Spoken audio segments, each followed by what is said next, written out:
رحمان یا رحمان، تیری اونچی مولا شان، تو نے ہم کو دیا رمضان، اس میں اترا قرآن، ہے یہ تیرا احسان، اس میں اترا قرآن، ہے یہ تیرا احسان۔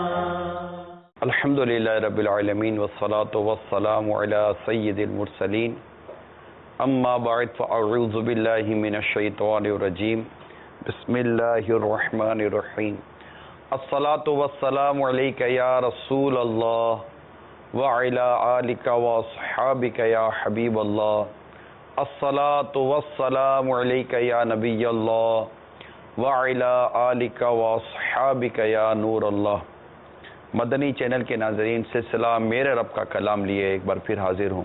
17 رمضان مبارک ہمیں 2 سین ہجری کی ایک ایسی یاد دلاتی ہے کہ جب زبردست معرکہ ہوا، یعنی اسلام اور کفر کے درمیان زبردست لڑائی ہوئی، جس میں اللہ تبارک و تعالی نے 5000 فرشتوں کی مدد بھیجی، اور اس مدد اور مسلمانوں یعنی صحابہ کرام علیہم رضوان کا نبی پاک صلی اللہ تعالی علیہ وآلہ وسلم کے ساتھ جو ایک جذبہ تھا، ایک ولولہ تھا اور ایک اعتماد تھا، رسول کریم صلی اللہ تعالی علیہ وآلہ وسلم کے ارشادات پر جو یقین تھا، اللہ تبارک و تعالی کی مدد پر جو یقین تھا، اور جو اپنا جان و مال قربان کرنے کا جو ان کا جذبہ تھا، اس کا ایک ایسا منظر ہے یہ غزوہ بدر کہ وہ اپنی مثال آپ ہے، اور اللہ تعالی نے مسلمانوں کو ایک بڑی واضح انداز میں، بڑے واضح انداز میں فتح و نصرت عطا فرمائی۔ آج یہ 2 سین ہجری کا واقعہ ہے، اور آج 1433 سین ہجری ہے، گویا کہ 1435 سال ہو گئے، 1435 سال پرانا یہ واقعہ ہے، اور دنیا میں مسلمان اس واقعے کی زبردست خوشی مناتے ہیں، ایک مسرت ہوتی ہے، اپنے صحابہ کرام علیہم رضوان پر رشک آتا ہے، ان کی ہمت پر، ان کے حوصلوں پر، ان کی قربانیوں پر، اور جو کچھ کہا جائے یہ کم ہے۔ اس وقت جو نبی پاک صلی اللہ تعالی علیہ وآلہ وسلم کی جو دعائیں تھیں، اور جو فاروق اعظم، صدیق اکبر، مولا علی کرم اللہ تعالی وجہ الکریم رضی اللہ تعالی عنہ، اور دیگر صحابہ کرام علیہم رضوان کے جو انداز تھے، جو واقعات تھے، اپنی مثال آپ تھے۔ کفار کا جو اس وقت ایک ان کو جو ذلت اور رسوائی ان کے مقدر میں آئی، جو ان کے ساتھ جو کچھ ہوا، تاریخ اس بات کی گواہ ہے، اور یقیناً یہ ایک ایسا موقع ہے کہ جس وقت مسلمان ایک دوسرے کو واقعی آج تک مبارکباد دیں۔ میں تمام عاشقان رسول کو غزوہ بدر کی مبارکباد پیش کرتا ہوں۔ اللہ تبارک و تعالی ہمیں اصحاب بدر کی خوب برکتیں عطا فرمائے، اور ان کے ذکر خیر کو کرتے رہنے کی اللہ تبارک و تعالی ہمیں توفیق عطا فرمائے۔ یقیناً غزوہ بدر پر بہت کچھ بیان کرنا چاہیے، اور بہت کچھ بیان ہوگا بھی اللہ تعالی نے چاہا تو، قرآن کریم کے آیات کے ذریعے، واقعات کے ذریعے، لیکن یہ بات بھی سامنے رہے کہ اللہ تعالیٰ کے پیارے حبیب صلی اللہ تعالی علیہ وآلہ وسلم کی ایک سے ایک حدیثیں ملتی ہیں اصحاب بدر کے لیے، جو بدری صحابہ کہلاتے ہیں، یعنی صحابہ کرام علیہم رضوان میں ان کا اپنا مقام و مرتبہ ہوا کرتا تھا۔ چنانچہ بخاری شریف کی حدیث ہے کہ اللہ تعالیٰ نے اصحاب بدر رضی اللہ تعالی عنہم کے بارے میں فرمایا، تم جو چاہے عمل کرو، تمہارے لیے جنت واجب ہو چکی ہے۔ تو یہ ایک بہت خوبصورت سی ایک ان کے لیے بشارت ہے۔ اسی طرح سرکار مدینہ صلی اللہ تعالی علیہ وآلہ وسلم کی ایک اور حدیث پاک سنیے۔ حضرت انس رضی اللہ تعالی عنہ فرماتے ہیں، غزوہ بدر کے روز حضرت حارثہ رضی اللہ تعالی عنہ شہید ہو گئے، تو ان کی والدہ نے نبی اکرم صلی اللہ تعالی علیہ وآلہ وسلم کی بارگاہ میں حاضر ہو کر عرض کی، یا رسول اللہ صلی اللہ تعالی علیہ وآلہ وسلم، آپ کو بخوبی معلوم ہے کہ مجھے حارثہ کتنا پیارا تھا، اگر وہ جنت میں ہے تو میں صبر کروں اور ثواب کی امید رکھوں، اور اگر خدا نہ خواستہ معاملہ برعکس ہے تو آپ دیکھیں گے کہ میں کیا کرتی ہوں۔ پیارے آقا مکی مدنی مصطفیٰ صلی اللہ تعالیٰ علیہ وآلہ وسلم نے ارشاد فرمایا تجھ پر افسوس ہے، کیا تو پگلی ہو گئی ہے؟ کیا خدا کی ایک ہی جنت ہے؟ اس کی جنتوں بہت ساری ہیں، اور بے شک حارثہ رضی اللہ تعالیٰ عنہ جنت الفردوس میں ہے۔ یہ بھی بخاری شریف کی حدیث میں نے آپ کو بیان کی۔ تو یہ جو میں نے مضمون آپ کے سامنے رکھا، اس سے یقیناً عاشقان رسول کو اس بات کا اندازہ کرنا چاہیے کہ 17 رمضان المبارک غزوہ بدر کے حوالے سے کس قدر عظیم الشان یہ اسلام و دین کے حوالے سے ایک مضمون ہے۔ اپنے بچوں کو، اپنے جوانوں کو، ساری پوری نسل ہماری جو مسلمان کمیونٹی ہے اس کو پتہ ہونا چاہیے کہ غزوہ بدر کیا ہے، یہ کیسے ہوا، کیا ہوا۔ میں انشاءاللہ اب اس کی پوری تفصیل بیان کروں گا، لیکن میں نے چاہا کہ شروع میں ہی ایک غزوہ بدر کے حوالے سے، اس کی قدر و منزلت کے حوالے سے، اصحاب بدر کے حوالے سے آپ کی ایک سوچ بن جائے، اور اول تاخیر آپ سلسلے میں شامل رہیں۔ اللہ تعالی ہمیں غزوہ بدر کی خوب اس کی جو اسباق ہیں اس پر عمل کرنے کے ساتھ ساتھ اصحاب بدر کا فیضان عطا فرمائے۔ صلو علی الحبیب صلی اللہ تعالی علی محمد۔ یہ بھی عرض کرتا چلوں کہ آج 17 رمضان المبارک ہے، اور 17 رمضان المبارک یہ ہماری امی جان، ہماری جان قربان، ان پر ہماری جان قربان، جن کی شان میں قرآن کی آیات کریمہ نازل ہوں، قرآن کریم کی آیات کریمہ نازل ہوں۔ میرے رب کا کلام جب ہم پڑھیں تو قیامت تک جو میرے رب کا کلام پڑھا جائے گا، میری امی جان ام المومنین سیدتنا عائشہ صدیقہ رضی اللہ تعالی عنہ کے رتبے کا خطبہ پڑھا جاتا رہے گا، ان کی عظمت، ان کی شان، ان کے فضائل، ان کی اہمیت، اللہ رسول پاک صلی اللہ تعالی علیہ وآلہ وسلم سے ان کا خاص الخاص تعلق، صحابہ کرام علیہم رضوان کی ان کے ساتھ جو ایک مسائل کے حوالے سے، شرعی رہنمائی کے حوالے سے ایک جو ان کا جو کردار تھا، ان سب کے حوالے سے بہت کچھ بیان کیا جا سکتا ہے، لیکن ظاہر ہے کہ وقت اتنا مختصر ہوتا ہے کہ ہم اس مختصر سلسلے میں کیا کیا کریں گے۔ لیکن اللہ کی کروڑوں رحمت ہماری امی جان ام المومنین عائشہ صدیقہ رضی اللہ تعالی عنہ پر، یہ بیٹی ہیں، شہزادی ہیں خلیفہ اول عاشق اکبر سیدنا صدیق اکبر رضی اللہ تعالی عنہ کی، اور یہ بہت ہی پیاری ہماری امی جان ہیں اور ام المومنین ہیں، تمام مومنوں کی مائیں ہیں۔ اللہ تعالیٰ ان کی عظمت اور ان کے مقام و مرتبے کا ہم سب کو فیضان عطا فرمائے۔ تو انشاءاللہ وقت ملا تو اس پر بھی کچھ عرض کرنے کی کوشش کروں گا۔ البتہ وہ میں آگے نکل گیا، سرکار مدینہ صلی اللہ تعالی علیہ وآلہ وسلم تو درود و سلام بھی ہم پڑھتے ہیں، تو آپ بھی پڑھیے کہ سرکار مدینہ صلی اللہ تعالی علیہ وآلہ وسلم پر جو ایک بار درود پڑھتا ہے اللہ تعالی اس پر 10 رحمتیں نازل فرماتا ہے۔ صلو علی الحبیب صلی اللہ تعالی علی محمد۔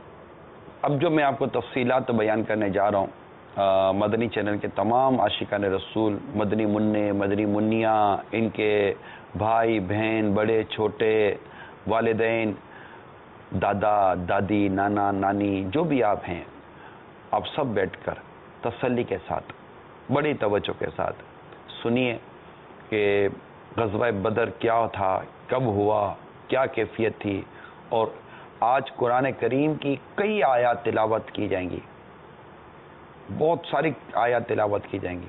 ہم کوشش کریں گے کہ زیادہ سے زیادہ قرآن کریم میں زیادہ سے زیادہ جو اس غزوہ بدر کا جو بیان آیا ہے اس میں سے ہم آپ کو بیان کر سکیں، یعنی اس کی اہمیت کو یہاں تک آپ سمجھیے کہ اللہ تبارک و تعالیٰ نے اپنے پاکیزہ کلام میں غزوہ بدر کے حوالے سے کتنے سارے ارشادات عطا فرمائے۔ پھر یہ بات بھی یاد رہے کہ غزوہ بدر 2 ہیں، مطلب جی ہاں 2 طرح سے مشہور ہے، ایک غزوہ بدر کبریٰ کہتے ہیں اور ایک کو غزوہ بدر صغریٰ کہتے ہیں۔ یہ شاید کئی ہمارے عاشقان رسول کے لیے نئی معلومات ہوگی۔ 1-2 کولے چلا دیں، میں نے کل زبان کی تھی کہ شروع میں لے لیں گے۔ السلام علیکم ورحمۃ اللہ وبرکاتہ۔ وعلیکم السلام ورحمۃ اللہ وبرکاتہ۔ محمد عامر فیاض کویت سے عرض کر رہا ہوں۔ الحمدللہ میں اور میرے گھر والے ہم مدرسۃ المدینہ آن لائن سے قرآن پاک کی تعلیم حاصل کر رہے ہیں ماشاء اللہ الحمدللہ. بہت زبردست طریقے سے قاری صاحبان جو ہیں وہ مدنی قاعدہ پڑھاتے ہیں, قرآن پاک صحیح تجوید کے ساتھ پڑھاتے ہیں, بہت زبردست طریقے سے. بہت خوش ہیں الحمدللہ. جہاں پر اساتذہ کرام صحیح پڑھانے والے میسر نہیں ہے, بڑے اچھے طریقے سے بڑی محنت سے جو ہے وہ قاری صاحبان مدرسۃ المدینہ آن لائن میں تعلیم دیتے ہیں. تو میں عرض کرنا چاہتا ہوں کہ جو بیرون ممالک خاص طور پر ان سے ایم ٹی ایم ایک وقت حاضر میں ایک بہت بڑی نعمت ہے. اللہ تعالیٰ عز و جل ہمارے مدنی چینل کو, ہمارے دعوت اسلامی کو شاد و آباد رکھے اور مزید جذبہ عطا فرمائے. بہت بہت شکریہ, مبارک ہو آپ کو. مدرسۃ المدینہ آن لائن میں ایڈمیشن بھی مل گیا ہے اور مدرسۃ المدینہ آن لائن میں پڑھ بھی رہے ہیں ماشاءاللہ. ایک اور کال چلا دیں, کالز تو ہیں لیکن آج مضمون بھی کافی ہے. السلام علیکم ورحمۃ اللہ وبرکاتہ. وعلیکم السلام ورحمۃ اللہ وبرکاتہ. محمد نور الدین اتاری احمد آباد سے عرض کر رہا ہوں. ماشاءاللہ اعلیٰ حضرت کے حوالے سے جو بیان آپ فرما رہے ہیں بڑا ہی پیارا ہے. عرض یہ کرنی تھی نگران شورا کی بارگاہ میں کہ امیر اہل سنت کا قرآن پاک سیکھنے کے حوالے سے, سکھانے کے حوالے سے کیا ذہن ہے, اور آپ قرآن سکھانے کے لیے کس طرح کی کوششیں فرماتے ہیں اور کیسا جذبہ رکھتے ہیں؟ برائے کرم اس پہ بھی تھوڑی روشنی ڈالیں. جزاک اللہ خیرہ. تھوڑی سی روشنی کیوں ڈالوں بھائی جان, پوری ٹیوب لائٹ نہ جلا دوں میں آپ کو. مسئلہ یہ میرے میٹھے میٹھے پیارے پیارے اسلامی بھائی, اگر دعوت اسلامی قرآن کریم سکھانے کا کوئی انداز رکھتی ہے تو یہ امیر اہل سنت ہی کا ہی تو ہی بیان کیا ہوا سارا معاملہ ہے. جب دعوت اسلامی نہیں تھی تب بھی قرآن کریم سکھانے اور یہ مدرسہ وغیرہ کی امیر سنت کی ترکیبیں ہوا کرتی تھی.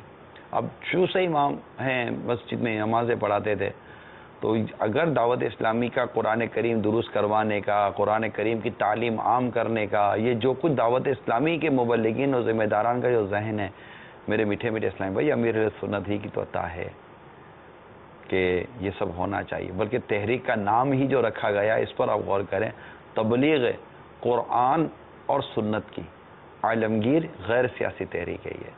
تو اس کی جو اصل جو نیکی کی دعوت ہے یہ ہے ہی قرآن کی دعوت اور سنتوں کی دعوت. اللہ عمل کی توفیق عطا کرے. صلو علی الحبیب صلی اللہ تعالی علی محمد. غزوہ بدر, جسے غزوہ بدر کبریٰ بھی کہتے ہیں, اب بڑی توجہ کے ساتھ سنیے گا, بڑی تفصیل لکھی ہوئی ہے, پھر آیت کریمہ بھی آپ کو آج بیان کرنی ہے. یہ 17 رمضان 2 سنہ ہجری سے مراد جب سرکار مدینہ صلی اللہ تعالی علیہ وآلہ وسلم نے مکہ مکرمہ سے مدینہ منورہ ہجرت فرمائی تو یہ ہجرت ہوئی, اور فاروق اعظم اللہ تعالیٰ کی بقرر و رحمت اور رضی اللہ تعالیٰ عنہ, انہوں نے ہجری سن کو جاری کیا جو اسلامی کیلنڈر بھی کہلاتا ہے. اور یوں سمجھے کہ ہجرت کے 2 سال بعد, ٹھیک ہے, 2 سنہ ہجری اور روز جمعہ, یہ تھا اس کی تاریخ اور اس کے دن اور اس کی ڈیٹ وغیرہ جو کچھ تھی. اچھا, اس کا جو انداز تھا وہ یہ تھا کہ کفار جو تھے وہ ان کی ایک تعداد 1000 بتائی جاتی ہے, اور صحابہ کرام علیہ رضوان جو مسلمانوں کا جو سرکار صلی اللہ تعالی علیہ وآلہ وسلم کے ساتھ جو لشکر تھا اس کی تعداد 313. اور یہ تھا اصل میں یہ کہ ابو سفیان جو تھا جو ملک شام سے ایک تجارتی قافلے کے ساتھ آیا تھا, اور اس کی خبر پا کر سرکار صلی اللہ تعالی علیہ وآلہ وسلم اس کے تعاقب میں صحابہ کرام کے ساتھ مدینہ منورہ زاد اللہ شرف و تعظیماً سے باہر تشریف لائے, اور اس کو بھنپ پڑ گئی, اور اس نے مکے والوں کو پیغام بھیج دیا کہ تم اگر اپنا تجارتی مال بچانا چاہتے ہو تو میری مدد کو. وہاں کفار مکہ نے تیاری کر لی جنگ کرنے کی, اور ٹھیک ٹھاک انہوں نے وہ اپنا وہ سامان جمع کر لیا, اونٹ اور گھوڑے اور تلواریں اور زرے اور جو کچھ لا سکتے تھے یہ ساز و سامان سے لیس ہو کر یہ آئے کہ آج جیسے مسلمانوں کو یہ معاذ اللہ ختم کر دیں گے. وہاں ابو سفیان نے راستہ کاٹ لیا اور وہ کسی اور طرف نکل گیا, اور پھر مسلمانوں کے آگے دو چیزیں تھیں، یا تو اس کا تعاقب کیا جائے، اور یہ بھی اطلاع مل چکی تھی کہ وہ جنگ کے لیے چل پڑے ہیں کفار مکہ، تو پھر یہ کہ کچھ مشورے ہوئے، گفتگو ہوئی، یہاں یہ کریں وہ کریں، فائنلی صدیق اکبر رضی اللہ تعالیٰ عنہ، سیدنا عمر فاروق اعظم رضی اللہ تعالیٰ عنہ، دیگر صحابہ کرام علیہ رضوان کا ایک جذبہ تھا، کہا کہ جیسا سرکار صلی اللہ تعالیٰ علیہ وآلہ وسلم ارشاد فرمائے ویسا کرنا چاہیے، اور سرکار مدینہ صلی اللہ تعالیٰ علیہ وآلہ وسلم نے کچھ اس انداز پر اپنے صحابہ کرام علیہ رضوان کو دھارس دی کہ میرے رب نے مجھ سے وعدہ فرمایا کہ دونوں میں سے کسی ایک پر مجھے کامیابی نصیب ہوگی، یا یہ تو لیکن اب کیفیت یہ تھی جو کتابوں میں لکھا ہے کہ مسلمانوں کے پاس کل 2 گھوڑے، 6 زر ہیں جو جنگی لباس ہوتے ہیں، ٹھیک ہے، 6 زر ہیں، 8 تلواریں، 313 صحابہ کرام علیہ رضوان بیان کیے جاتے ہیں، ٹھیک ہے، اور ان کے درمیان سامان کیا ہے؟ 2 گھوڑے۔ دیگر صحابہ کرام کی کیا کیفیت ہوگی؟ 2 گھوڑے، 6 زر ہیں، 8 تلواریں اور 70 اونٹ تھے۔ یہ مسلمانوں کا ٹوٹل جو ایک بیان کیا جاتا ہے وہ سامان تھا۔ اب یہ ظاہر ڈیفینیٹ آپ سمجھ سکتے ہیں کہ سامنے 1000 کفار کا لشکر ہے، اور اس قدر کم تعداد مسلمانوں کی 1000 یا 313، اور وہاں پر ہزاروں قسم کی مطلب کہ وہ ساز و سامان سے وہ لیس ہیں، اور یہاں پر گنتی کا کچھ سامان ہے، اور اس کیفیت میں سرکار مدینہ صلی اللہ تعالیٰ علیہ وآلہ وسلم ارشاد فرمائے کہ ہم ان سے مقابلہ کرتے ہیں، تو صحابہ کرام علیہ رضوان کا سرکار مدینہ صلی اللہ تعالیٰ علیہ وآلہ وسلم کے ساتھ اس جنگ میں شامل ہونا، مقابلہ کرنا اور اپنی جان و مال قربان کرنے کا یقین دلانا، یہ صحابہ کرام علیہ رضوان کے کمال درجے کی ایک عشق اور عشق رسول اور اسلام و دین سے محبت کا ایک سبب ہے۔ چنانچہ اس جو میں نے ابھی کچھ بیان کیا، سورہ انفال کی آیت نمبر 5 تا 8 میں اللہ تبارک و تعالی نے جو کچھ بیان کیا ہے، آئیے وہ سنتے ہیں۔ بسم اللہ الرحمن الرحیم كما أخرجك ربك من بيتك بالحق وإن فريقا من المؤمنين لكارهون يجادلونك في الحق بعدما تبين كأنما يساقون إلى الموت وهم ينظرون وَإِذْ يَعِدُكُمُ اللَّهُ إِحْدَى الطَّائِفَتَيْنِ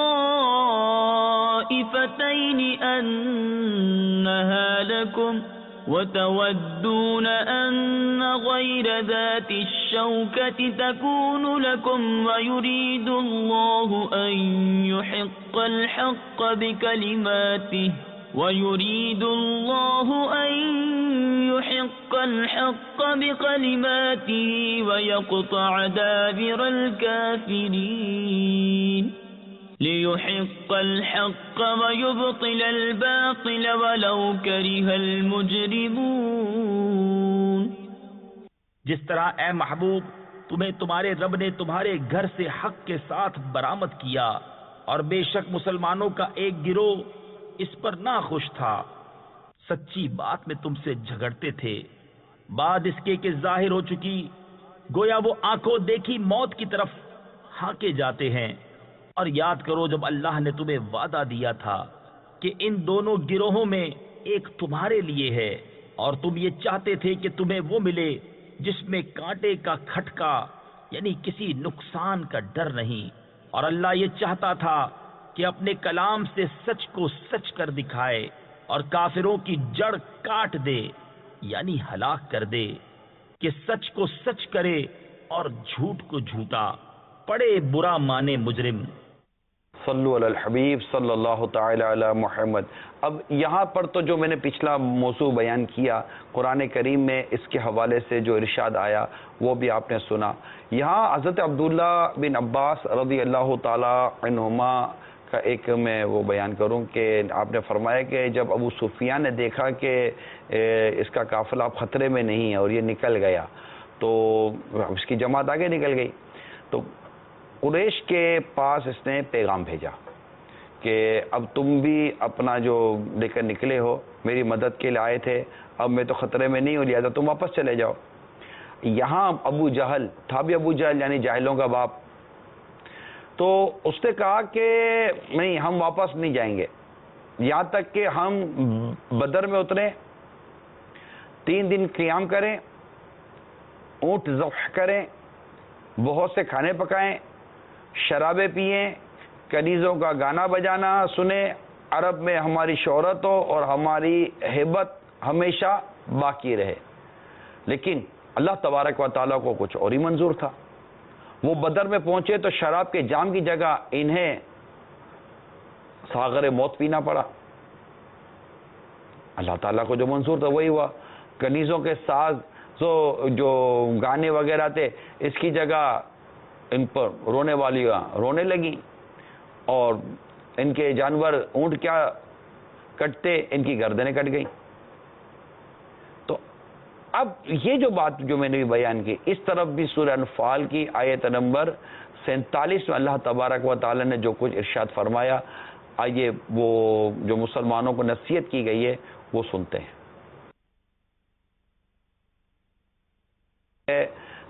47 ولا تكونوا كالذين خرجوا من ديارهم بطرا ورئاء الناس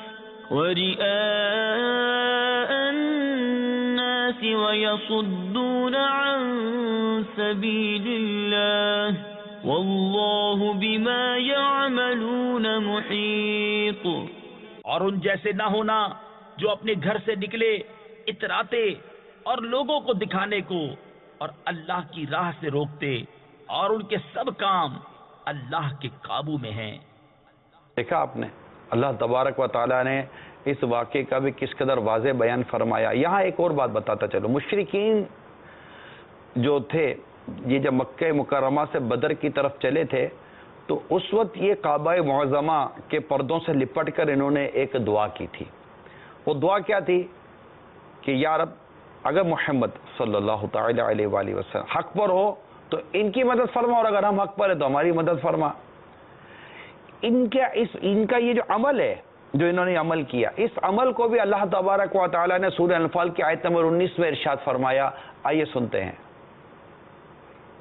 بسم اللہ الرحمن الرحیم ان تستفتحوا فقد جاءكم الفتح وَإِن تَنْتَهُوا فَهُوَ خَيْرٌ لَكُمْ وَإِن تَعُودُوا نَعُدْ وَلَن تُغْنِيَ عَنكُمْ فِئَتُكُمْ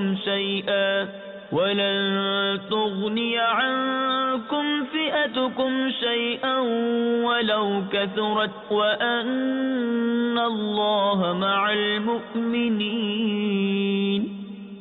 اے کافروں، اگر تم فیصلہ مانگتے ہو تو یہ فیصلہ تم پر آ چکا، اور اگر باز آؤ تو تمہارا بھلا ہے، اور اگر تم پھر شرارت کرو تو ہم پھر سزا دیں گے، اور تمہارا جتھا یعنی گروہ تمہیں کچھ کام نہ دے گا چاہے کتنا ہی بہت ہو، اور اس کے ساتھ یہ ہے کہ اللہ مسلمانوں کے ساتھ ہے۔ اب آپ اس ترجمہ پاک پر بھی مزید غور کریں۔ ظاہر ہے کہ ہم کو عربی تو عبارت آتی نہیں ہے، اس پر ترجمہ پاک پر غور کریں کہ اور تمہارا جتھا تمہیں کچھ کام نہ دے گا چاہے کتنا ہی بہت ہو، اور اس کے ساتھ یہ ہے کہ اللہ تعالیٰ مسلمانوں کے ساتھ ہے۔ یہ ایک ایسی غیبی خبر ہے میٹھے میٹھے اسلامی بھائیوں کہ غزوہ بدر میں تو اس کا ایک منظر سامنے آ ہی گیا، اور جو کچھ مسلمانوں کو فتح ہوئی اور جو کیفیت تھی وہ میں عرض کر چکا ہوں۔ لیکن اگر آپ تاریخ کے صفحات پر غور کریں تو اللہ تبارک و تعالیٰ کے پیارے حبیب صلی اللہ تعالیٰ علیہ وآلہ وسلم کی ظاہری حیات میں بھی اور آپ کے بعد بھی مسلمانوں کی تعداد کم ہونے کے بعد بھی اللہ تعالیٰ نے انہیں فتح و نصرت عطا فرمائی ہے۔ میں اس کی تھوڑی سی آپ کو جھلک عرض کرتا ہوں۔ اب غزوہ موتا کی طرف جائیں، وہاں صرف 30,000 سرکار صلی اللہ تعالیٰ علیہ وآلہ وسلم کے جانثار تھے۔ ان کا مقابلہ تھا روم سے۔ روم کا بادشاہ قیصر کی فوج کی جو تعداد جو بتائی جاتی ہے وہ اس وقت 2 لاکھ تھی. مسلمانوں کی تعداد کتنی تھی؟ 30,000. اور وہاں تعداد کتنی تھی؟ 2 لاکھ. کمپیریزن آپ سوچئے 30 لاکھ کہاں اور 2 لاکھ کہاں. لیکن اللہ تعالیٰ کی نے ایسی مدد کی کہ اس جنگ میں بھی اسلام کا پرچم بلند رہا. آگے بڑھیے، جنگ یرموک کی طرف جائیں تو حضرت ابو عبیدہ عامر بن جراح رضی اللہ تعالی عنہ نے تقریباً 40,000 کے قلیل لشکر کو مطلب آپ کے ساتھ تھا، اور سامنے دشمن کا جو لشکر تھا اس میں 10 لاکھ افراد تھے. کتنے؟ 10 لاکھ 60,000 فوج سے یہ لشکر ٹکرایا تھا. اللہ تعالیٰ نے اس کی مدد کی اور الحمدللہ اسلام و دین کو فتح نصیب ہوئی. اسی طرح ایک اور تیسری مثال دیتا ہوں میں آپ کو. اسی جنگ میں، جنگ یرموک کی بات کر رہا ہوں، اسی جنگ میں خالد بن ولید رضی اللہ تعالی عنہ نے صرف 60 کفن بردوش جو اسلام کے جو جانثار تھے، ان کے ساتھ دشمن کے 60,000 جنگجو جو سرتاپا لوہے سے لیس تھے، ان کا صبح سے لے کر شام تک مقابلہ کیا. اللہ تبارک و تعالیٰ کے فضل سے وہ بھی غالب آ گئے. کتنے تھے؟ 60. سامنے تھے 60,000. اللہ اللہ.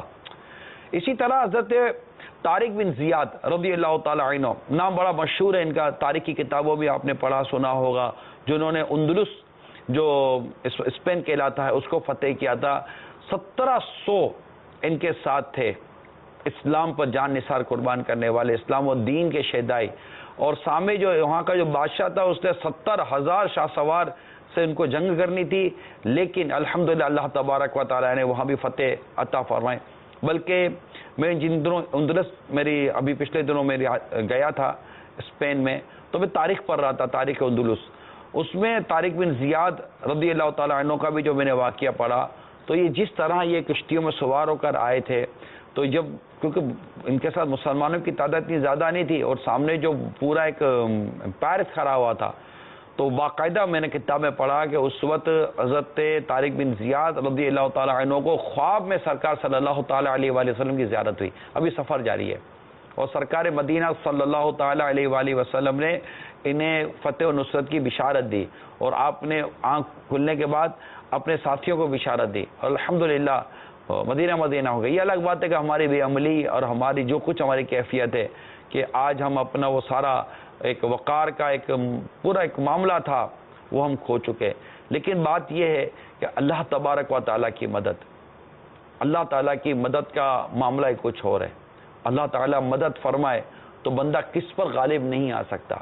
اللہ کی مدد نہ ہو تو کچھ بھی نہیں ہو سکتا. مسلمانوں کو چاہیے کہ آج بھی چاہے کیسے ہی ہمارے حالات ہوں، اگر ہم صحیح معنوں میں اللہ تبارک و تعالیٰ کی مدد پر نظر رکھیں، نبی پاک صلی اللہ تعالی علیہ وآلہ وسلم کی سیرت پاک پر عمل کریں، اور اپنے غیرت ایمانی اور جوش ایمانی کو بیدار کریں، اور اس قرآن کریم کی تعلیمات پر صحیح معنوں میں عمل کریں. ہم کمزور ہو گئے نا، اصل میں ہم پڑ گئے عیش کوشیوں میں، ہم پڑ گئے آسائشوں کے پیچھے، اور ہم پڑ گئے بہت عجیب کیفیت ہے. میرا موضوع یہ ہے نہیں، اور اس طرح کے موضوعات پر کچھ نہ کچھ عرض کرتا رہتا ہوں. آج تو غزوہ بدر کا ہی میں آپ کے سامنے حال بیان کرنے جا رہا تھا. لیکن اگر ہم اسلام و دین کی بنیادی باتوں کو سمجھنے کی کوشش کریں تو اسلام و دین ہمیں عیش کوشیوں، مال و دولت جمع کرنے کی ترغیب نہیں دیتا. جس کے مقدر میں اس کا ملنا اپنی جگہ پر ہے، لیکن ہم جو جان گھلاتے رہتے ہیں نا دنیا میں، مال میں، دولت میں. اب غور کریں کہ ہمارے اصحاب، ہمارے بزرگان دین جنہوں نے دین کے لیے، اسلام کے لیے، اس کی سربلندی کے لیے جو قربانیاں دی. آج اہل بیت سے میں محبت کرنے والے صحابہ کرام، خلفائے راشدین سے محبت کرنے والوں سے بات کرتا ہوں کہ صرف کیا وہ اپنی فیملیز کے لیے تھے جو ہمارے بزرگان دین تھے؟ اہل بیت اطہار، کربلا کا جو واقعہ ہے، کیا یہ صرف اپنی فیملیز کے لیے تھے؟ نہیں، انہوں نے پیارے آقا صلی اللہ تعالی علیہ وآلہ وسلم کے دین کی سربلندی کے لیے اپنی جانیں، اپنی اولاد، اپنا کام کاج، اپنا بہت کچھ قربان کیا. آج بھی اگر کوئی ایسا کر رہا ہے تو الحمدللہ اس کے لیے کامیابی کے دروازے کھولے. اصل کامیابی یہ ہے کہ اللہ تبارک و تعالی ہمیں دین متین کی خدمت کے لیے قبول فرما لے اور ہم اپنا ایمان سلامت لے کر قبر میں چلے جائیں. لیکن ہماری زندگیوں کا انداز بڑا تبدیل ہو چکا ہے, ہماری سوچوں کا انداز تبدیل ہو چکا ہے, ہمارے مزاج تبدیل ہو چکے ہیں. اگر ہم آج بھی ہمارے بزرگوں کی تاریخ پڑھیں تو تاریخ بڑی شاندار ہے, بڑی شاندار ہے, بڑی جاندار ہے. اور ہماری نسلوں کو یہ تعلیم دینی چاہیے. صرف اس کو اسکول کے سلیبس تک محدود نہیں ہونا چاہیے کہ جناب سلیبس ہوا اور کچھ ایگزامینیشن کی باتیں ہوئیں اور جا کر ایگزامینیشن میں ہم نے سوالات کے جواب دے دیے. نہیں, پریکٹیکلی مسلمانوں کو اپنے ان تمام تر روشن واقعات کو پڑھ کر اس پر عمل کرنے کا جذبہ بھی ملنا چاہیے. اللہ تبارک و تعالی ہمیں ان بزرگوں کی برکت عطا فرمائے. کسی نے کیا خوب لکھا, یہ غازی یہ تیرے پور اسرار بندے جنہیں تو نے بخشا ہے ذوق خدائی, دو نیم ان کی ٹھوکر سے دریا و صحرا سمٹ کر پہاڑ جن کی ہیبت سے رائی. خیر, چلتے ہیں واقعہ بدر کی طرف. اب واقعہ بدر کی طرف اگر ہم آتے ہیں تو وہاں بڑا عجیب معاملہ ہوا نا. ایک تو کفار پہلے پہنچ چکے تھے, انہوں نے ایک ایسے مقام پر پڑاؤ کر لیا جہاں پانی بھی تھا اور زمین بھی ایسی تھی کہ جہاں پر ٹھہرا جا سکتا تھا. تو مسلمان وہاں پہنچے تو وہاں پانی کا پرابلم, غسل کا مسئلہ, وضو کا, دیگر چیزوں کے مسائل, پیاس کے مسائل, زمین ریتیلی, پاؤں دھستا چلا جا رہا تھا, یہ ساری کیفیات تھی. وہاں شیطان نے اپنا داؤ بھی کھیلا کہ اگر تم حق پر ہو تو پھر تمہارے ساتھ یہ کیوں, اور وہاں دیکھو یہ کفار کو اس طرح مطلب کہ سہولتیں مل گئیں, یہ مل گیا وہ مل گیا. تو اس طرح شیطان اپنا کام کرتا چلا گیا. لیکن اللہ تبارک و تعالی نے مسلمانوں کی مدد کی, اور مسلمانوں کی مدد اس طرح کی کہ اللہ تبارک و تعالی نے مسلمانوں پر ایک تو وہاں اونگ طاری کر دی. اونگ, ہلکی سی سے نیند آ جاتی ہے نا, ایک اونگ طاری کر دی. ہمارے علماء نے لکھا ہے کہ یہ بھی ایک معجزہ تھا کہ بیک وقت جنگ کے عالم میں سامنے اتنا خطرناک معاملہ ہے, اس میں اونگ کا آنا اور بیک وقت سب کا آ جانا, یہ معجزہ اس کو علماء نے لکھا ہے کہ نبی پاک صلی اللہ تعالی علیہ وآلہ وسلم کے ساتھ تھے. بھئی اس سے نا یہ فریش ہو گئے. اچھا, سامنے تعداد کا مسئلہ تھا. اللہ تعالیٰ نے کفار کے دلوں میں ان کی تعداد کچھ اور کر دی, ان کی نظر میں ان کی تعداد کچھ اور ہو گئی. وہاں یہ کم نظر آنے لگے تاکہ یہ لڑیں. کفار کو مسلمان کم نظر آنے لگے تاکہ یہ لڑیں. یہاں تک کہ ان کے اقوال ملتے ہیں کہ کہا گیا کہ ان کو تو رسی میں باندھ لیں گے, اور وہاں پر ان کی تعداد کم نظر آنے لگی تاکہ وہ لڑیں. پھر تھوڑا پاسا پلٹا کہ وہاں ان کی تعداد کم نظر آنے لگی یا ان کی تعداد زیادہ نظر آنے لگی تاکہ ان کے مسلمانوں کے حوصلے بڑھیں اور ان کے حوصلے گھٹیں. یہ سب مدد الہی سے ہو رہا تھا. اونگ کا آنا یہ مدد الہی سے تھا. پھر اللہ تبارک و تعالیٰ نے وہاں بارش نازل کر دی. جب جیسے بارش ہوئی, اللہ اللہ اللہ, بارش کا تو یہ معاملہ تھا کہ زمین جو ریتیلی زمین جس پر یہ پاؤں دھس رہے تھے, گھوڑے کے پاؤں, جانوروں کے پاؤں دھس رہے تھے, وہاں پاؤں ٹھہرنا شروع ہو گیا, پانی جمع ہو گیا, پیاس بجھی, اونگ آ گئی ان کے, جن کو مطلب بالکل فریش ہو گئے نا ایک طرح سے, گویا کہ مطلب ایک مدد, ایک دل مضبوط ہو گئے, استقامت مزید ان کو نصیب ہونے لگی. تو یہ ساری چیزیں بھی اللہ تبارک و تعالی نے قرآن کریم میں بیان فرمائی ہیں. لیکن ظاہر ہے کہ اب میں یہی ہے کہ اب سورہ انفال کی آیت نمبر 42 میں بھی یہ مضمون موجود ہے, اور یہاں آگے جائیں تو سورہ انفال کی آیت نمبر 11 میں بھی یہ مضمون موجود ہے. آپ ایک کام کریں اکبر بھائی, سورہ انفال کی آیت نمبر 11 سنا دو یار, مندی چلیں گے ناظرین کو. اونگ کا آنا, تسکین کا ملنا, اور پانی جو اللہ تعالیٰ نے اتارا, اور شیطان کی جو یہ سازش جو ناپاک سازش تھی جو یہ ناکام ہوئی. بڑا خوبصورت بیان ہے, میرے رب نے قرآن پاک میں اتنا خوبصورت انداز سے اس کا بیان دیا ہے. آئیے سنتے ہیں. بسم اللہ الرحمن الرحیم. اذ یغشیکم النعاس امنة منه وينزل عليكم من السماء ماء ليطهركم به ليطهركم به ويذهب عنكم رجز الشيطان وليربط على قلوبكم ويثبت به الأقدام. جب اس نے تمہیں اونگ سے گھیر دیا تو اس کی طرف سے چین یعنی تسکین تھی، اور آسمان سے تم پر پانی اتارا کہ تمہیں اس سے ستھرا کر دے، اور شیطان کی ناپاکی تم سے دور فرما دے، اور تمہارے دلوں کی ڈھارس بندھائے، اور اس سے تمہارے قدم جما دے. اب ظاہر ہے کہ یہ جو شروع ہوئی لڑائی پھر شروع ہوئی، اور یہ پورا یہ ایک الگ واقعات ہیں، لیکن اس میں ایک اور اللہ تبارک و تعالیٰ کی جو مدد آئی وہ فرشتوں کی مدد آئی. سرکار مدینہ صلی اللہ تعالیٰ علیہ وآلہ وسلم نے غزوہ بدر میں اللہ تعالیٰ کے حضور زبردست دعا کی، حتیٰ کہ آپ کے شانو مبارک سے چادر مبارک بھی نیچے تشریف لے آئی، اور صدیق اکبر رضی اللہ تعالیٰ عنہ نے آ کر وہ چادر مبارک بھی آپ کے شانو مبارک پر رکھی، اور اس کے بعد جو مدد کا جو معاملہ شروع ہوا اور فرشتوں کے ذریعے جو مدد کی گئی. حضرت سیدنا عمر رضی اللہ تعالی عنہ فرماتے ہیں کہ غزوہ بدر کے روز سرکار صلی اللہ تعالی علیہ وآلہ وسلم نے مشرکین کو ملاحظہ فرمایا تو وہ 1000 تھے، اور آپ کے ساتھ کی تعداد 313 بھی بتائی جاتی ہے. سرکار مدینہ صلی اللہ تعالی علیہ وآلہ وسلم نے قبلے کی طرف منہ کیا اور اپنے بابرکت ہاتھ پھیلا کر اپنے رب تبارک و تعالی سے یہ دعا کرنے لگے، یا رب تو نے جو مجھ سے وعدہ کیا ہے اسے پورا فرما، یا رب تو نے مجھ سے جو وعدہ کیا ہے وہ عنایت فرما، یا رب اگر تو اہل اسلام کی اس گروہ کو ہلاک فرما دے گا تو زمین میں تیری عبادت نہ ہوگی، تیری پرستش کرنے والے نہ ہوں گے. حضور اکرم صلی اللہ تعالی علیہ وآلہ وسلم اسی طرح دعا کرتے رہے یہاں تک کہ مبارک کندھوں سے چادر شریف نیچے تشریف لے آئی. صدیق اکبر رضی اللہ تعالی عنہ حاضر ہوئے، چادر مبارک کو شانہ اقدس پر ڈال کر عرض کی، یاد اے اللہ کے نبی، اپنے رب تعالیٰ کے ساتھ آپ کی مناجات کافی ہو گئی، وہ بہت جلد اپنا وعدہ پورا فرمائے گا. اس پر آیت شریفہ نازل ہوئی، یہ مسلم شریف کی ہے، سورہ انفال کی آیت نمبر 9. اب آپ سنیے کیا کہتا ہے ہمارا رب کریم.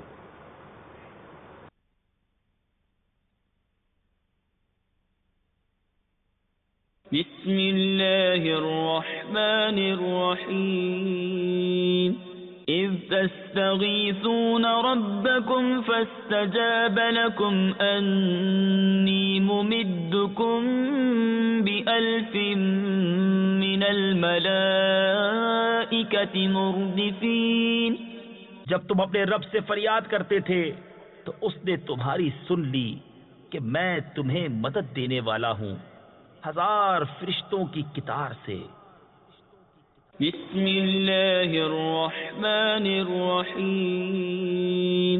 اذ تقول للمؤمنین ألن يكفيكم أن يمدكم ربكم ب3000 من الملائكة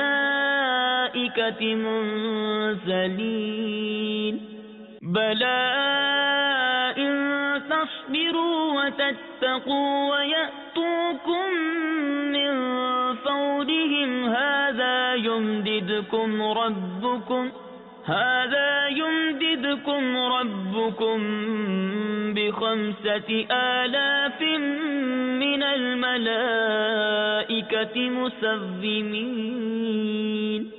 جب اے محبوب تم مسلمانوں سے فرماتے تھے کیا تمہیں یہ کافی نہیں کہ تمہارا رب تمہاری مدد کرے 3000 فرشتے اتار کر؟ ہاں کیوں نہیں، اگر تم صبر و تقویٰ کرو اور کافر اسی دم تم پر آ پڑیں تو تمہارا رب تمہاری مدد کو 5000 فرشتے نشان والے بھیجے گا. اللہ آپ نے غور کیے سنا کہ 5000 فرشتوں کے ذریعے مدد کی گئی. مسلمانوں کے صبر اور تقوی کو اللہ تعالیٰ نے بیان کیا. غزوہ بدر کا یہ پورا واقعہ ظاہر تفصیل ہے، آگے بہت کچھ ہوا. سرکار صلی اللہ تعالیٰ علیہ وآلہ وسلم کا کنکریاں پھینکنا، اس کا قرآن کریم میں بیان ہونا، پھر مسلمانوں کے لیے ثابت قدمی کا بیان ہونا اور بہت کچھ بیان ہونا. حتیٰ کہ یہ ایک ایسا واقعہ تھا کہ اس جنگ سے پہلے سرکار صلی اللہ تعالیٰ علیہ وآلہ وسلم نے صحابہ کرام علیہم رضوان کو اس حد تک بیان فرمایا تھا کہ فلاں بن فلاں کافر یہاں مرے گا، فلاں بن فلاں کافر یہاں مرے گا، باقاعدہ نشان لگائے گئے. اور راوی کہتے ہیں کہ جس کا نام لیا، جہاں نشان دیا، وہ شخص وہیں آ کر گرا، وہیں اس کا خاتمہ ہوا. یہ دیکھیں سرکار صلی اللہ تعالیٰ علیہ وآلہ وسلم نے آگے کی خبر دی اور جو فرمایا ویسا ہی ہوا. بیان خیر جاری ہے، کالز پر بھی یقیناً پیچھے کالز بھی ہوں گی، لیکن آج کیا کروں میں، بدر کا بھی ہے، کیونکہ آج میں نے آپ کو ایک اور دوسری بات بتانی کہ ایک ہے غزوہ بدر صغرا، اس کا معلومات بھی آپ تھوڑی سی لے لیجئے. اچھا، یہ ہوئی ہے احد سے واپسی پر. جب غزوہ احد سے واپس ہوئے تو ابو سفیان نے نبی کریم صلی اللہ تعالیٰ علیہ وآلہ وسلم کو پکار کر کہہ دیا کہ اگلے سال ہماری اور آپ کے مقام میں بدر میں جنگ ہوگی. سرکار مدینہ صلی اللہ تعالیٰ علیہ وآلہ وسلم نے جواب میں فرمایا انشاءاللہ.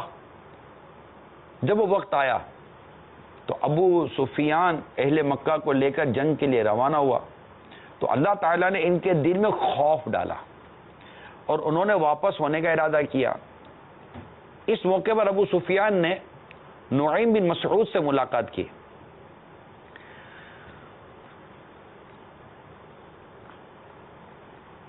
جو عمرہ کرنے کے لیے آیا تھا. ابو سفیان نے اس سے کہا کہ اے نعیم، اس زمانے میں میری لڑائی مقام بدر میں محمد مصطفیٰ صلی اللہ تعالیٰ علیہ وآلہ وسلم کے ساتھ طے ہو چکی ہے، اور اس وقت مجھے مناسب یہ معلوم ہوتا ہے کہ جنگ میں نہ جاؤں بلکہ واپس چلا جاؤں. لہذا تم مدینے جاؤ اور حکمت تدبیر کے ساتھ مسلمانوں کو میدان جنگ میں جانے سے روک دو. اس کے عوض میں تمہیں 10 اونٹ دوں گا. یعنی ان کو روکا جانا مجھے نہیں ہے، لیکن وہ ان کو روک دو تاکہ وہ ہے نا میری بات رہ جائے. وہ مدینہ منورہ پہنچا اور مسلمان وہاں جنگ کی تیاری کر رہے تھے. یہ دیکھ کر وہ کہنے لگا تم جنگ کے لیے جانا چاہتے ہو؟ اہل مکہ نے تمہارے لیے بڑے لشکر جمع کیے ہیں، تم میں سے ایک بھی سلامت واپس نہ آ سکے گا. سرکار مدینہ صلی اللہ تعالی علیہ وآلہ وسلم نے ارشاد فرمایا خدا کی قسم میں ضرور جاؤں گا چاہے میرے ساتھ کوئی بھی نہ ہو. چنانچہ نبی پاک صلی اللہ تعالی علیہ وآلہ وسلم 70 صحابہ کرام علیہم رضوان کو ساتھ لے کر حسبنا اللہ و نعم الوکیل پڑھتے ہوئے روانہ ہوئے اور بدر میں پہنچے. وہاں 8 روز قیام فرمایا. مال تجارت ساتھ تھا، اسے فروخت کیا، خوب نفع ہوا اور پھر سلامتی کے ساتھ مدینہ منورہ زاد اللہ شرفا و تعظیماً واپس تشریف لے آئے. جنگ نہیں ہوئی چونکہ ابو سفیان اور اہل مکہ خوف زدہ ہو کر مکہ مکرمہ کو واپس ہو گئے تھے. اس واقعے سے متعلق سورہ آل عمران کی آیت نمبر 173 اور 174 میں اللہ تبارک و تعالی نے جو ارشاد فرمایا، آئیے وہ سنتے ہیں.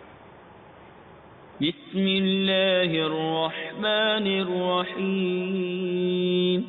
الذين قال لهم الناس إن الناس قد جمعوا لكم فاخشوهم فزادهم إيمانا وقالوا حسبنا الله ونعم الوكيل. فانقلبوا بنعمة من الله وفضل لم يمسسهم سوء واتبعوا رضوان الله والله ذو فضل عظيم. وہ جن سے لوگوں نے کہا کہ لوگوں نے تمہارے لیے جتھا جوڑا تو ان سے ڈرو، تو ان کا ایمان اور زائد ہوا اور بولے اللہ ہم کو بس ہے اور کیا اچھا کارساز. تو پلٹے اللہ کے احسان اور فضل سے کہ انہیں کوئی برائی نہ پہنچی اور اللہ کی خوشی پر چلے اور اللہ بڑے فضل والا ہے. تفصیل تو بہت ہے، ظاہر ہے مواد ہے، باتیں ہیں، لیکن کچھ سبق لے لیں. اللہ تعالیٰ کی مدد، اللہ تعالیٰ پر یقین، اللہ تعالیٰ پر بھروسہ. حسبنا اللہ و نعم الوکیل. اللہ تعالیٰ مددگار ہے، بہتر کارساز ہے، وہ کرم فرمانے والا ہے. اور جب بھی جب بھی مسلمانوں نے اپنے رب کریم کی مدد پر نظر رکھی، اس کی فرما برداری کے ساتھ، اس کی اطاعت گزاری کے ساتھ، اس کے احکام کی بجاوری کرتے ہوئے، نبی پاک صاحب لولاق صلی اللہ تعالی علیہ وآلہ وسلم کی سنتوں پر عمل کرتے ہوئے، آپ کے ارشادات پر عمل کرتے ہوئے، اسلام کی سربلندی کے لیے، اعلاء کلمۃ الحق کے لیے جب بھی مسلمان آگے بڑھتے ہیں، الحمدللہ رب کریم ان کے مختلف انداز سے مدد فرماتا رہا ہے۔ میرے میٹھے میٹھے اسلامی بھائیوں، مدنی چینل کے ناظرین، غزوہ بدر ہمارے جذبے کو، ہمارے جوش ایمانی کو، ہماری غیرت ایمانی کو جھنجھوڑتا ہے کہ اے اللہ کے پیارے حبیب سے عشق و محبت کا دعویٰ کرنے والوں، اے صحابہ کرام، خلفاء راشدین، بدری صحابہ، تمام صحابہ کرام سے عشق و محبت کا، اہل بیت سے عشق و محبت کا دعویٰ کرنے والوں، آپ کی اسلام و دین کے معاملے میں قربانی کہاں ہے؟ ہم کہاں قربانی دے رہے ہیں؟ وہ تو جانوں کی قربانی دے گئے، ہم سے تو وقت کی قربانی نہیں دی جاتی۔ وہ تو کیا کچھ کر گئے، ہم سے تو گناہ تک نہیں چھوڑے جاتے، اللہ کی نافرمانیاں نہیں چھوڑی جاتی۔ اسلام و دین کو آج بھی ہمارے وقت کی ضرورت ہے۔ گناہ بڑھتے جا رہے ہیں، برائیاں بڑھتی جا رہی ہیں، بے حیائیاں بڑھتی جا رہی ہیں، بلکہ میڈیا وار نے ہمارے کلچر کو، ہماری تہذیب کو، ہمارے طریقہ کار کو تباہ و برباد کر دیا ہے۔ ہماری سوچوں کو کہاں کے کہاں انہوں نے منتشر کر کے رکھ دیا ہے۔ میڈیا وار ہے، میڈیا کے ذریعے کیا کچھ نہیں ہمارے نسلوں میں اتارا جا رہا۔ ہم کتنے کمزور ہوتے چلے جا رہے ہیں۔ آج قرآن کے واضح احکام کو صحیح معنوں میں قبول کرنے کے لیے مسلمان کو کتنا سمجھانا پڑتا ہے۔ نماز مسجد میں آ کر پڑھے، اس کے لیے مسلمان کو کتنا سمجھانا پڑتا ہے۔ آج ہماری خواتین کو، عورتوں کو پردہ کرنے کے بارے میں کتنا سمجھانا پڑ رہا ہے۔ آج مسلمان کو داڑھی پوری رکھنے کے معاملے میں، آج مسلمان کو قرآن درست پڑھنے کے معاملے میں کتنا سمجھانا پڑ رہا ہے۔ اب ذرا سوچیے تو صحیح، آج ہماری مسلم کمیونٹی میں اتنی بے عملی ہے، اتنی بے عملی۔ میں مسلم کمیونٹی کی بات کروں گا، آپ بولیں گے ہر مذہب کے اندر بے عملی پھیلی ہوئی ہے، تو ہم تو مسلمان کی بات کریں گے۔ ہمیں بے عمل نہیں ہونا چاہیے، ہمیں کوشش کرنی چاہیے کہ اللہ تبارک و تعالیٰ کے ارشادات کو دل و جان سے تسلیم کریں۔ اللہ تعالی ہم سب کو عمل کرنے کی توفیق عطا فرمائے۔ رحمان یا رحمان، تیری اونچی مولا شان، تو نے ہم کو دیا رمضان،